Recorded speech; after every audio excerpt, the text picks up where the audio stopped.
బాబు గారు మారారా? మారినట్లు నటిస్తున్నారా? ఇది తెలంగాణలో జరుగుతున్న చర్చ. ఇదంతా AP CM Chandrababu Naidu Telangana CM Revanth Reddy హైదరాబాద్లో భేటీ అయిన సందర్భంగా జనం అంటున్న మాటలు. ఎందుకంటే చంద్రబాబు నాయుడు పేరెత్తితే తెలంగాణ వాదులు ఇంతెత్తున ఎగిసిపడేవారు. గతంలో అదంతా మలిదశ ఉద్యమం టైంలో. తర్వాత కూడా ఆ భావన కొనసాగింది.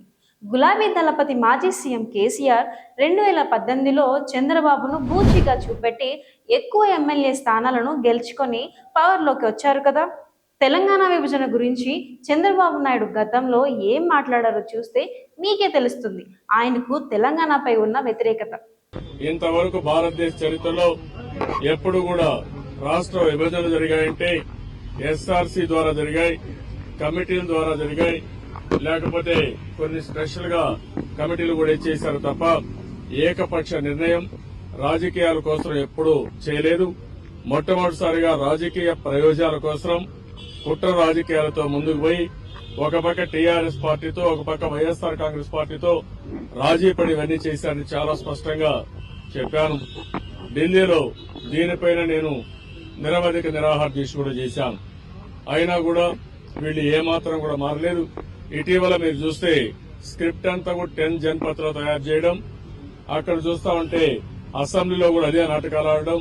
ఇప్పుడు కొత్తగా 2 పార్టీలు ఉండేటప్పుడు టీఆర్ఎస్ గాని ఇంకొక పక్క వైఎస్ఆర్ కాంగ్రెస్, ఇప్పుడు కాంగ్రెస్ పార్టీ కూడా 2గా డివైడ్ అయిపోయి ఒక పక్క ముఖ్యమంత్రి ఇంకొక పక్కన తెలంగాణ నాయకులు కలిసి ఆటలాడే పరిస్థితికి వచ్చారు. ఇవన్నీ కూడా రాజకీయ కుట్రలు తప్ప ఇంకోటి కాదు. తెలుగు జాతిని విచ్ఛిన్నం చేస్తున్నారు. అయితే ఇటీవల చంద్రబాబు నాయుడు పార్టీ కేడర్తో మాట్లాడిన మాటలు చంద్రబాబు ఆంధ్రప్రదేశ్కు ఎంత మేలు చేశారో ప్రపంచానికి తెలిసింది. ఆయనకు బీజేపీకి మాత్రమే తెలిసిన ఆ రహస్యాన్ని బాబు గారు అంత సడన్ గా ఎందుకు చెప్పారో ఏపీ జనాలకి అర్థం కాలేదు. ముఖ్యంగా వైసీపీ అధ్యక్షుడు జగన్మోహన్ రెడ్డికి. కానీ తెలంగాణ ప్రజలకు మాత్రం అర్థమైంది. బాబు సీక్రెట్ గా తెలంగాణను మోసం చేశారని. పోలవరం ప్రాజెక్ట్ కోసం తెలంగాణలోని 7 మండలాలను విభజన జరిగిన సమయంలో కలిపారు కదా, అది చంద్రబాబు ఒత్తిడితోనే జరిగిందట. వామ్మో, ఇంత జరిగిందా? నేను ఆ రోజు ఒకటే ఆలోచించాను. పోలవరం 7 మండలాలు తెలంగాణలో ఉన్నాయి. అక్కడే ఉంటే రాబోయే రోజుల్లో పోలవరం కట్టలేము. ఎట్టి పరిస్థితుల్లో ఆ 7 మండలాలు ఆంధ్రప్రదేశ్కి ఇస్తే తప్ప నేను ప్రమాణ స్వీకారం చేయనని ఆ రోజు కేంద్ర ప్రభుత్వానికి చాలా స్పష్టంగా చెప్పాను. చంద్రబాబు మోడీ టీంను ఒత్తిడి చేశారా లేదా బ్లాక్మెయిల్ చేశారా? ఈ విషయాన్ని ఈ వీడియో చూస్తున్న మీరే చెప్పాలి. ఎందుకంటే 7 మండలాలు ఇస్తే కానీ సీఎంగా ప్రమాణ స్వీకారం చేయనని భీష్మించి కూర్చోవడాన్ని ఏమనాలి? బీజేపీ చేసిన పనికి ఇప్పుడు భద్రాచలం సీతారాముల దేవస్థానం నీట మునగనుంది. పోలవరం ప్రాజెక్ట్ పూర్తయితే భద్రాచలం చుట్టుపక్కల గ్రామాలు జల దిగ్బంధనంలో ఉంటాయి. ఇక్కడ ఇంకో విషయం చెప్పాలి. ఆనాడే తెలంగాణ తెచ్చినా అని చెప్పుకునే కేసీఆర్ రాజకీయంగా కేంద్రంపై ఒత్తిడి చేయాల్సి ఉంది. పార్లమెంటులో నిలదీయడం, తెలంగాణ బంద్కు పిలుపునివ్వడం, మా మండలాలు మాకివ్వాలని డిమాండ్ చేయడం వంటివి చేశారు. కానీ అవేవి కేంద్రం మనసు మార్చుకునేలా చేయలేకపోయాయి.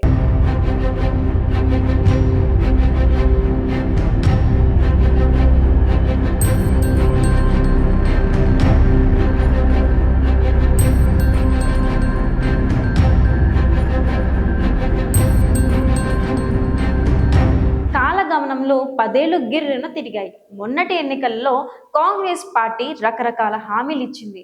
ఏపీలో కలిపిన ఆ మండలాలను తిరిగి తెప్పిస్తామని కూడా తెలంగాణ కాంగ్రెస్ పార్టీ వాగ్దానం చేసింది. సీన్ కట్ చేస్తే కాంగ్రెస్ తెలంగాణలో అధికారంలోకి వచ్చింది. ఎన్నికల ముందు ఇచ్చిన వాగ్దానం మర్చిపోయింది. 5 ఏళ్లు ఇస్తే చాలంటుంది. ఇదేం రాజకీయం? దివాలా కోరుతనం అనాలి, కాదు మోసం అనే చెప్పాలి. డిప్యూటీ సీఎం బట్టి విక్రమార్క సీఎం రేవంత్ రెడ్డిలతో కలిసి ప్రధాని నరేంద్ర మోడీని ఈ విషయం అడిగారట. మీరు చూడండి బట్టి విక్రమార్క ఏమన్నారు. 7 మండలాల కోసం కొట్లాడటం కోసం మీరు నిజంగా చిత్తశుద్ధి ఉంటే మీ నాయకత్వం, మీ నాయకుడు, మీరు తప్పనిసరిగా మీరు తీసుకునే నిర్ణయానికి మేమంతా ఉంటాం, సపోర్ట్ కూడా చేస్తాం. మేము అడిగాము ఆ రోజు, మీ వల్లనే అవి కోల్పోయాం. కాబట్టి ఎప్పటికైనా మీ చిత్తశుద్ధి నిరూపించుకోవడం కోసం మీరు ముగ్గురు దానికోసం ఒక దీక్ష చేయండి. 7 మండలాలు రావటమా పోవటమా ఏదో తెలుద్దాం. చేయండి. ఎందుకు వెనకపోతున్నారు? 10 ఏళ్ళు మీరే కదా కూర్చుని దానివల్ల నష్టపరిచినట్టు జరిగింది. దీక్ష కూర్చోండి. చూసారా, ఒక్క 7 మండలాల గురించి ఇంత సీన్ ఉంటే పెండింగ్లో ఉన్న విభజన అంశాలపై పరిష్కారం అవుతాయా? అసలు చంద్రబాబు నాయుడు తెలంగాణ ప్రయోజనాల గురించి ఆలోచిస్తున్నారని అనుకోవడమే భ్రమ అవుతుంది. తెలంగాణలో సీఎం చంద్రబాబు శిష్యుడు రేవంత్ రెడ్డి బాబుకు వ్యతిరేకంగా మాట్లాడతారా? తెలంగాణ వాదులకు కోపం తెప్పించేలా రేవంత్ రెడ్డి మసులుకోరు కాబట్టి ఈ ఇష్యూ ఎటూ తేలదు. ఇలాంటివి చాలా ఇష్యూస్ ఉన్నాయి. తెలంగాణ నుంచి 7,012 కోట్ల రూపాయల కరెంటు బకాయిలు రావాలంటున్నది ఏపీ. నో మీరే ఇవ్వాలి, మావి మాకిచ్చేస్తే మీకు రావాల్సినవి ఇచ్చేస్తామంటుంది తెలంగాణ. 10 ఏళ్లుగా ఈ పంచాయతీ తెగడం లేదు. విభజన చట్టంలోని 9, 10 షెడ్యూళ్లలో పేర్కొన్న ఆస్తుల పంపకాలపై కూడా చర్చించారు, కానీ క్లారిటీ లేదు. 91 స్థానాలలో 89 సంస్థలకు హైదరాబాద్లో ఆస్తులున్నాయి. వీటి పంపకంపై షీలా బేటీ కమిషన్ పలు సూచనలు చేసింది, కానీ ఆచరణలో ఫెయిల్ అయింది. ఫైనాన్స్ కార్పొరేషన్ ఉద్యోగుల పంపకాలు, లేబర్ సెన్స్ వంటి అంశాలపై వివాదం లేదు, కానీ నీటి పంపకాల గురించే పెద్ద సమస్య. క్రూస్టల్ వాటర్ పంపకాలే అసలు చిక్కుముడి. కేంద్రం కేఆర్ఎంబిని నియమించి చేతులు దులుపుకుంది. గోదావరి నీళ్ల పంపకాలు కూడా జరిగాయి కదా. ట్రిబ్యూన్లు చూసుకునే పనిని ఇద్దరు సీఎంలు పరిష్కరిస్తారా? ఈ మధ్య కొత్త డిమాండ్లు కూడా తెరపైకొచ్చాయి. మరో 10 ఏళ్లు హైదరాబాద్ ఉమ్మడి రాజధానిగా ఉండాలని సాధ్యం కాదు, ఒడిసిన ముచ్చట అది. కానీ డిమాండ్ వినిపిస్తూనే ఉంటుంది. అది రాజకీయ అంశం. ఇద్దరు సీఎంల సమావేశం అయ్యి మాట్లాడుకోవడాన్ని అందరూ స్వాగతిస్తున్నారు, కానీ తెలంగాణ వాదులు మాత్రం డైజెస్ట్ చేసుకోవడం లేదు. ఒకప్పుడు కేసీఆర్ తెలంగాణకు దేవుడిలా కనిపించేవారు, కానీ ఇప్పుడు తెలంగాణకు పట్టిన శనిలా కనిపిస్తున్నాడు. కేసీఆర్ పై అనేక ఆరోపణలు, అవన్నీ నిరూపణ అవుతాయో లేదో కానీ తెలంగాణ ప్రజల్లో ఇప్పుడు నిర్వేదం కనిపిస్తోంది. జై తెలంగాణ అని రేవంత్ రెడ్డి తెలంగాణ బిడ్డే, కానీ మలిదశ ఉద్యమంలో ఆయన వ్యవహార శైలి గురించి తెలంగాణ సమాజం మర్చిపోదు కదా. మాజీ సీఎం కిరణ్ కుమార్ రెడ్డి తెలంగాణకు ₹1 కూడా ఇవ్వనని నిండు అసెంబ్లీలో అన్నప్పుడు అది మీతో భయపడి మేము ఇస్తామనుకుంటే ఇంకా రాసి పెట్టుకో, ₹1 కూడా ఏం చేసుకుంటావు చేసుకో.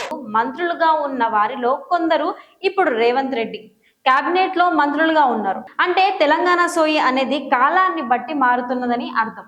ఏపీ తెలంగాణ ప్రజలు 2 రాష్ట్రాలుగా విడిపోయినా అన్నదమ్ముల్లా కలిసే ఉంటున్నారు. మరి భవిష్యత్తులో ఇద్దరు సీఎంల విభజన అంశాలను పరిష్కరించుకోలేకపోతే అది ఖచ్చితంగా తెలంగాణ వాదుల కోపానికి కారణమవుతుంది. ఫలితం తీవ్రంగా ఉంటుందని వేరే చెప్పక్కర్లేదు. కేసీఆర్ పని అయిపోతుంది అన్న నోళ్లే నోరెళ్లబట్టే రోజులు వస్తాయి. బీజేపీ జాగ్రత్తగా గమనిస్తోంది, ఎందుకంటే భవిష్యత్తుపై గంపడాశలు ఉన్నాయి ఆ పార్టీకి. ఫైనల్ గా చెప్పేది ఏంటంటే, ప్రాంతేతరుడు మోసం చేస్తే ప్రాంతం నుండి తరిమి కొడదాం, ప్రాంతం వాడే మోసం చేస్తే ప్రాంతంలోనే పాతి పెడదామన్న ప్రజాకవి కలోజీ నారాయణరావు గారి మాటలు అక్షరాల సత్యం. కేసీఆర్ ను అధికారంలోంచి తరిమేశారు, మనం చూసాం కదా. అలాగే తెలంగాణ ప్రయోజనాలను పణంగా పెట్టేలా వ్యవహరిస్తే సీఎం రేవంత్ రెడ్డికి కేసీఆర్ గతే పడుతుందని ప్రత్యేకించి చెప్పక్కర్లేదు. ఏపీలో కేసీఆర్ లాగే జగన్మోహన్ రెడ్డి ప్రజల అభిష్టానాన్ని వ్యతిరేకంగా రూలింగ్ చేసి అడ్రస్ లేకుండా పోయాడు కదా. అలాగే చంద్రబాబు కూడా వ్యవహరిస్తే ఆయనకు కూడా అదే పరిస్థితి వస్తుందని time is super God boss. ఇక్కడో విషయాన్ని చెప్పి ముగిస్తాను. అన్యాయాన్ని ఎదిరిస్తే నా గొడవకు సంతృప్తి, అన్యాయం అంతరిస్తే నా గొడవకు ముక్తి ప్రాప్తి అన్న కాలోజీని గుర్తుకు తెచ్చుకుంటూ తెలంగాణ సమాజం ఎప్పుడూ చైతన్యవంతంగానే ఉంటుంది. కాలం వచ్చినప్పుడు కాటేసి తీరేలా అన్నది నిజం చేస్తుంది. లెట్స్ వెయిట్ అండ్ సీ భవిష్యత్తులో ఏం జరుగుతుందో.